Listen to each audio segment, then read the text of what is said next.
غلام ہیں ان کے، یہ تو تلوے ان کے چاٹتے ہیں، یہ تو رہتے کھاتے وہاں کے، پیتے وہاں کے ہیں. ایسے یہ بے ایمان اور بے غیرت لوگ ہیں کہ رہنا یہاں، کھانا پینا یہاں جائز ہے.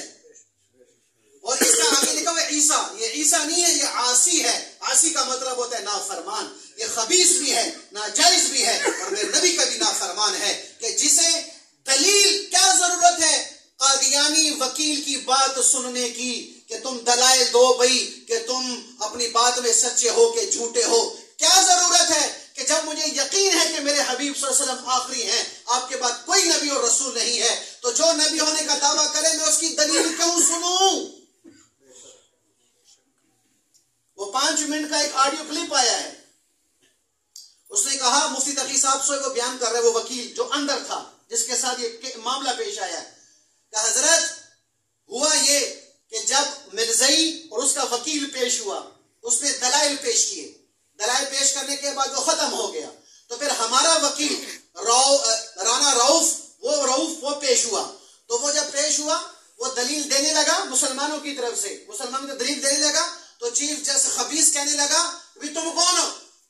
کہا جی میں مدعی کا وکیل ہوں جس نے دعویٰ کیا ہے کہ یہ مرزائی جو ہے اس نے غلط قرآن چھاپ کے جو ہے وہ لوگوں میں تقسیم کیا ہے، حالانکہ اس پر پابندی لگی ہوئی ہے کہ یہ اسلام کے نام پر اور اسلام کے خلاف کوئی پروپیگنڈا نہیں کر سکتے، اپنے آپ کو مسلمان نہیں کہہ سکتے، اپنی عبادت گاہ کو مسجد نہیں کہہ سکتے، اور اسلام کے خلاف مرزا غلام قادیانی کے حق میں کسی قسم کا کوئی لٹریچر استعمال نہیں کر سکتے. یہ رنگے ہاتھوں پکڑا گیا ہے. میں مدعی ہوں، میں نے پرچہ کروایا ہے، میں اس کا وکیل ہوں.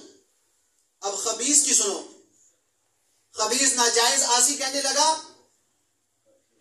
کہ تمہیں شرم نہیں آتی؟ مسلمان وکیل کو کہہ رہا ہے وہ، تمہیں شرم نہیں آتی؟ تمہیں حیا نہیں آتی؟ تمہیں کس نے وکیل بنایا ہے؟ تم دین کے ٹھیکیدار ہو، تم دین کے ٹھیکیدار ہو، تم قرآن کے ٹھیکیدار ہو. قرآن کی حفاظت اللہ نے کی ہے. اب اگر تمہیں دوسری بات کی تو میں تمہارا لائسنس کینسل کر دوں گا. یہ خبیث جسٹس مسلمان وکیل کو کہہ رہا ہے. مرزائی وکیل کو دوبارہ کہنے لگا اس کو چپ کرو، چلو مرزائی وکیل تمہاری دلیل دوبارہ شروع کرو. زیت پہ لعنت، بے شمار، زیت پہ لعنت، بے شمار، سہولت کاروں پہ لعنت، بے شمار. حالانکہ 1935 میں سب سے پہلے مرزائیوں کو بہاولپور کی عدالت نے کافر قرار دیا تھا. 1935 میں، یاد رکھنا 1935 میں. اور وہ جو جج تھے نا، جج، وہ 3 جج تھے. ایک ہندو تھا، ایک انگریز تھا، ایک سکھ تھا. یہ 3 جج تھے، 3 جج. تو یہ احمد پور شرقیہ، یہ تحصیل ہے بہاولپور کی. یہاں پر ایک لڑکی تھی عائشہ، مولوی الہی بخش کی بیٹی. اس کا نکاح ہوا تھا بلوغت سے پہلے عبدالرزاق نامی سے آدمی سے. تو وہ آدمی اس بچی کے بالغ ہونے سے پہلے مرزائی ہو گیا تھا، مسلمان، پھر مرزائی ہو گیا. اس بچی کو پتا چلا، اب یہ بچی کتنی عمر ہے اس کی؟ 13 سال، 12 یا 13 سال عمر ہے، بالغ نہیں ہوئی. اس بچی نے بالغ ہوتے ہی احمد پور شرقیہ کی عدالت میں 25 جولائی 1924 کو کیس کر دیا. کیا کیس کیا؟ ہمارے بڑوں کو پتہ نہیں ختم نبوت کسے کہتے ہیں. 15 سال کی بچی. اس نے عدالت میں کیس یہ کیا کہ جج صاحب، یہ میرا خامن جو تھا یہ پہلے مسلمان تھا، اس کے ساتھ میرا نکاح ہو گیا، اب یہ مرزائی ہو گیا ہے. مرزائی اسے کہتے ہیں کہ جو میرے نبی کی ختم نبوت کو تسلیم نہیں کرتا. میں نبی کے مقابلے میں اس نے نبی تسلیم کیا ہوا ہے، لہٰذا یہ مرتد ہو گیا ہے، کافر ہو گیا ہے. اور جو مرتد ہو جائے تو مسلمان لڑکی اس کے ساتھ نکاح میں نہیں رہ سکتی، نکاح ٹوٹ گیا. لہٰذا میری اس کے ساتھ خلاصی کروائی جائے، نکاح فسخ کروایا جائے، میں نے اس کے ساتھ نہیں رہنا. یہ 15 سال کی بچی اپنے لیے حضور کی ختم نبوت کے لیے اپنے آپ کو پیش کر رہی ہے. ہمارے 50 سال ہو جاتے ہیں، پوچھو بھی ختم نبوت کیسے کہتے ہیں، ختم نبوت کا پتہ نہیں ہوتا، الفاظ زبان پہ ختم نبوت کے نہیں چڑھتے. وہ کیا ایمان تھا اس بچی کا؟ 15 سال کی بچی خود کیس کر رہی ہے اور اپنا نکاح توڑوا رہے ہیں. عبدالرزاق کو پیش کیا گیا. عبدالرزاق کہنے لگا نہیں جج صاحب ایسا نہیں ہے، ہمارا اور ان کا اختلاف ایسے ہے جیسے امام ابو حنیفہ کا اختلاف اور امام مالک کا اختلاف ہے. امام ابو حنیفہ اختلاف کے باوجود بھی مسلمان ہیں، امام مالک اختلاف کے باوجود بھی مسلمان ہیں، تو ہم مرزائی اختلاف کے باوجود مسلمان ہیں، ہم کافر نہیں ہوتے. تو جج نے 3 جج تھے، مسلمان نہیں تھا. یہ میں پیغام دینا چاہتا ہوں اس خبیث جسٹس کو کہ اس بے ایمان کو کلمہ میرے نبی کا پڑھتا ہے اور گن مرزائیوں کے گاتا ہے، صدقہ میرے نبی کا کھاتا ہے اور وکالی مرزائیوں کی کرتا ہے کہ تو اپنے آپ کو مسلمان کہتا ہے. تجھ پر ہزاروں لانتے ہوں، تجھ پر بے شمار لانتے ہوں کہ تجھ سے تو یہ 3 کافر جج اچھے تھے. ہندو، انگریز اور سکھ، ان تینوں نے کہا کہ یہ مذہبی مسئلہ ہے، دینی مسئلہ ہے، اس کو ہم حل نہیں کر سکتے، لہذا علماء کو بلایا جائے، علماء ہماری رہنمائی کریں گے تو ہم اس مسئلے کو حل کریں گے. بتاؤ پھر یہ کافر اس بدبخت سے اچھے ہوئے کہ نہ ہوئے؟ یہ کلمہ پڑھ کے، حضور کا نام لے کے، حضور کے صدقہ کھا کے یہ بدبخت حضور کے دشمنوں کا تعاون کر رہا ہے. تو ان 3 ججوں نے علماء کو بلوایا، بھی ہمارا مسئلہ حل کرو، بھائی یہ نازک مسئلہ ہے، ہم حل نہیں کر سکتے اس کو، ہمارے پاس آؤ. تو پھر اس وقت خیر قصہ مختصر ساری بات چلی تو خط لکھا گیا اس وقت ہندوستان. علامہ انور شاہ کاشمیری رحمت اللہ علیہ کو، علامہ انور شاہ کاشمیری رحمت اللہ کو بلوایا گیا. آپ تشریف لائے اپنے طلباء کے ساتھ، شاگردوں کے ساتھ، کتابیں آپ نے اکٹھی کی. مرزائیوں کو پتہ چلا کہ انور شاہ آ رہا ہے. علامہ انور شاہ جیسی شخصیت کا 500 سال جن کے بارے میں مصر کے بڑے بڑے علماء نے لکھا ہے کہ ایک بخاری وہ تھا جو پہلے آیا تھا 2 سال 3 سال ہجری میں، اور ایک امام بخاری یہ ہے. جس طرح اس وقت کے امام بخاری کو 10 لاکھ حدیثیں یاد تھیں، اس انور شاہ کو بھی 10 لاکھ حدیثیں یاد تھیں. یہ وہ شخصیت تھی. بیمار تھے بڑے سخت، چارپائی پہ لیٹے ہوئے تھے. شاگردوں نے کہا کہ حضرت ختم نبوت کا، حضور کی عزت کا مسئلہ آیا ہوا ہے، عزت کا مسئلہ آیا ہوا ہے. ایک دم چہرہ غصے سے لال ہوا اور بیٹھ گئے. کیا میں خود جاؤں گا؟ کہا نہیں استاد جی آپ آرام کریں، ہم ہیں نا. کہا نہیں میں اسی حال میں جاؤں گا، اسی حال میں جاؤں، شاید میری بخشش کا ذریعہ بن جائے. جب یہ آ رہے تھے پورے ہندوستان میں، بر صغیر میں ایک ہوا بن گئی، فضا بن گئی کہ بھی ختم نبوت کا کیس لڑنے کے لیے علامہ انور شاہ کاشمیری رحمت اللہ آ رہا ہے. مرزائیوں کی جو ہے وہ پاؤں میں کپ کپی تاری ہو گئی، ان کے ایوانوں میں زلزلہ آ گیا. انور شاہ اس کے سامنے کون کھڑا ہوگا؟ انہوں نے فوراً مصر خط لکھا. مصر سے انہوں نے اپنا وکیل بلایا، جلال الدین شمس کا نام تھا، اس کو بلایا گیا کہ وہ عربی اچھی بولتا ہے. تو یہاں کے علماء کو عربی نہیں آتی تو یہ عربی میں بیان کرے گا تو روک پڑ جائے گا. اس کو کیا پتا کہ عربی کا باپ آ رہا ہے، جس کے سامنے عربی یوں ہاتھ جوڑ کے کھڑی ہے وہ آ رہا ہے. علامہ انور شاہ رحمۃ اللہ تشریف لائے. اب عدالت لگی ہوئی ہے، مرزائی بھی اندر ہے، اس کا وکیل بھی اندر ہے، لوگ بھی اندر بیٹھے ہیں، جج بھی بیٹھے ہوئے ہیں. علامہ انور شاہ رحمۃ اللہ علیہ انہوں نے شاگردوں کے ہاتھ پہ ہاتھ رکھا ہوا ہے، کندھوں پہ ہاتھ رکھا ہوا ہے. کمزور تھے، بوڑھے تھے، سفید داڑھی، کمر جھکی ہوئی، بیمار بھی تھے. تو ہاتھ رکھا، اندر آنے لگے. تو جب عدالت کے دروازے پہ پہنچے تو شاگردوں سے کہا پیچھے ہٹ جاؤ، میں اپنے سہارے سے اندر جاؤں گا.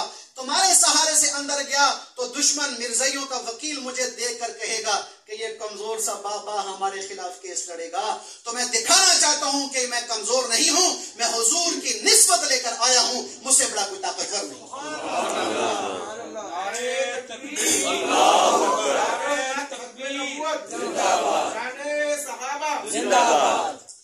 اب اندر علامہ صاحب تشریف لائے، بالکل آخر میں بیٹھ گئے، قریب آخر میں بیٹھ گئے.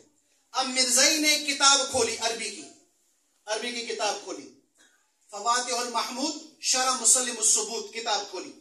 کہنے لگا ختم نبوت کے بارے میں یہ مسلمانوں کی کتاب ہے جی. مرزائی جج کو کہنے لگا یہ مسلمانوں کی کتاب ہے، اس میں لکھا ہوا ہے کہ ختم نبوت کے بارے میں جتنی بھی حدیثیں ہیں ساری کمزور ہیں، ضعیف ہیں. اور لہذا جب ساری حدیثیں ضعیف ہیں تو ضعیف حدیث سے عقیدہ ثابت نہیں ہوتا. تو جب عقیدہ ختم نبوت ثابت نہیں ہوتا تو کوئی نبوت کا اعلان کرے گا تو وہ کافر بھی نہیں ہوگا. یہ مرزائی وکیل بات کر رہا، کتاب اس کے ہاتھ میں ہے. علامہ انور شاہ رحمۃ اللہ بالکل آخر میں بیٹھے ہوئے تھے. گرجدار آواز میں نے نبی کے غلام کی طرح آواز نکال کے کہا کہ جج صاحب یہ مرزائی وکیل جھوٹ بول رہا ہے، یہ دجل سے کام لے رہا ہے، یہ دروغ گوئی کر رہا ہے.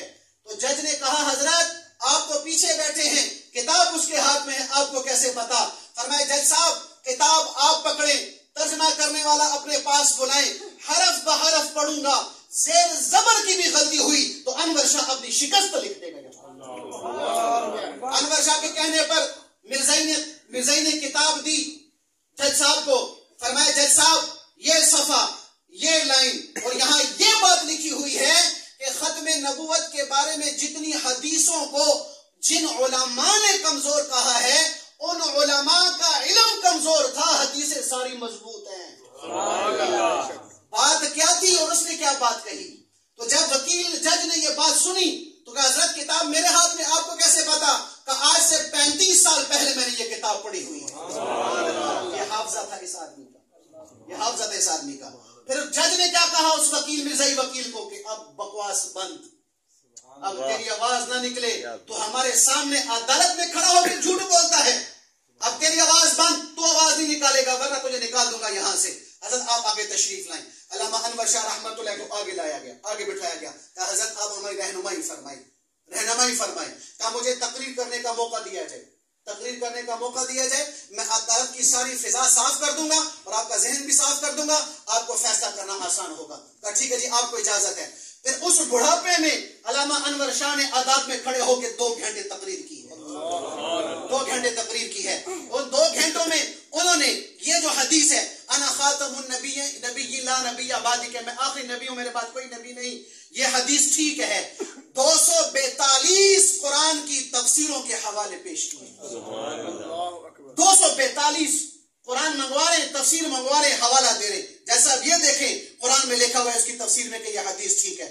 دوسری تیسری ڈیکس لائے جا رہے ہیں، کتابیں بھری جا رہی ہیں، اور ڈیکس آ رہے ہیں، کتابیں بھری جا رہی ہیں. لوگوں کو پیچھے کیا جا رہا ہے، کتابیں بھری جا رہی ہیں. تاریخ کے حوالے، حدیث کے حوالے، شرع کے حوالے، تفسیر کے حوالے، فقہ کے حوالے، عقائد کے کتابوں کے ڈھیر لگ گئے. جج نے ہاتھ جوڑ کے کہا حضرت جگہ تھوڑی پڑ جائے گی، آپ زبانی حوالہ دیں، کتابیں نہ منگوائیں، ہماری ہمیں قبول ہے. 2 گھنٹے تقریر فرمائی. تقریر کے دوران وہ جو جلال الدین شمس وکیل تھا مرزائیوں کا، وہ کھڑا ہو جاتا اور کہتا جی ہمارے نبی مرزا غلام قادیانی علیہ السلام نے یہ بات کہی ہے، یہ کہی ہے. علامہ انور شاہ نے وکیل جج سے کہا جج صاحب اس وقت کو کہیں کہ اس دجال کے لیے علیہ السلام کا لفظ استعمال نہ کرے. جج اس کو ٹوکا، وہ بیٹھ گیا. پھر علامہ صاحب نے تقریر فرمائی، پھر وہ کھڑا ہو گیا کہ میرے نبی علیہ السلام نے یہ بات کہی ہے. علامہ انور شاہ نے وجد میں آ کے ایک بات کہا، ایک بات فرمائی. کہو بدبخت، جس کو تو نبی کہتا ہے اگر تو کہے تو میں اسے ابھی جہنم میں جلتا ہوا دکھا سکتا ہوں، ابھی جہنم میں جلتا ہوا دکھا سکتا ہوں. جب کیس ختم ہو گیا شاگرد علامہ صاحب کے پاس آئے کہ استاد جی ساری بات آپ کی سمجھ آ گئی، لیکن آپ نے جو یہ دعویٰ کیا اس وکیل کو آپ نے کہا کہ چپ کر جا ورنہ تیرے نبی کو جہنم میں جلتا ہوا دکھا سکتا ہوں، اگر وہ کہہ دیتا تو آپ کیا کرتے؟ علامہ صاحب نے فرمایا چپ کر جاؤ، میں اس وقت کمرے عدالت میں انور شاہ کی حیثیت سے نہیں کھڑا تھا، میں محمد الرسول اللہ کا وکیل بن کے کھڑا تھا. میں اللہ سے کہتا تو اللہ اسے جہنم میں جلتا ہوا دکھا بھی سکتا.